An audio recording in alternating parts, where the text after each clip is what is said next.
వీళ్ళిద్దరికి గొడవ జరిగేది అంటే ఓన్లీ జుట్టు దగ్గరే. చూడండి ఎంత బ్యాడ్ మెయింటెనెన్స్ అంటే, ఎంత బిజీ ఉన్నా మినిమం ఇంట్లో అయినా మెయింటైన్ చేసుకోవచ్చండి. మినిమం మెయింటైన్ చేసుకోకపోతే ఎవ్రీ టైం స్ప్లిట్ తీసి పంపిస్తా, ఒక్కసారి స్ప్లిట్ తీస్తే ఇయర్ వరకు రావక్క ఇంట్లో మెయింటైన్ చేసుకుంటే. అట్లా అంటే చూడు, మొన్ననే తీసి పంపించిన నేను యశ్ యొక్క జుట్టు మీద ఎంత కేర్ పెడతానో యశ్ యొక్క మీద కూడా అంత కేర్ పెడతా. మరి యశ్ యొక్క కూడా అంత కేర్ పెట్టాలి కదా.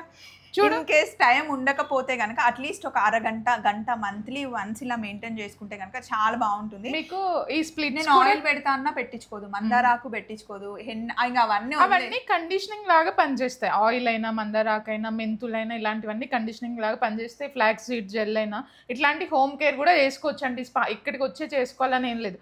బట్ మీకు ఎవరికి టైం లేదు కాబట్టి, ఈ రోజుల్లో ఎవరికి టైం ఉండట్లేదు, బేసిక్గా అందరు బిజీ అయిపోయాం కాబట్టి మా దగ్గరికి వస్తే ఒక 1 అవర్లో స్ప్లిట్ తీసి, హెయిర్ ఫాల్ ఉన్నా, డాండ్రఫ్ ఉన్నా, మీకు స్ప్లిట్స్ ఉన్నా, రఫ్ ఉన్నా అన్నీ క్లియర్ చేసి స్పా లాగా ఉంటుంది, స్పా చేసి పంపిస్తాము. సో ఇంకా ప్రిటీ ఉమెన్ సలూన్ని మీరు ఫాలో అయిపోండి. ఇన్ కేస్ టైం లేకపోతే హ్యాపీగా ఇక్కడికి వచ్చి చేయించుకోవచ్చు. సేఫ్గా, జెన్యూన్గా, రీజనబుల్ ప్రైజెస్లో చేస్తాం. Take care. Thank you.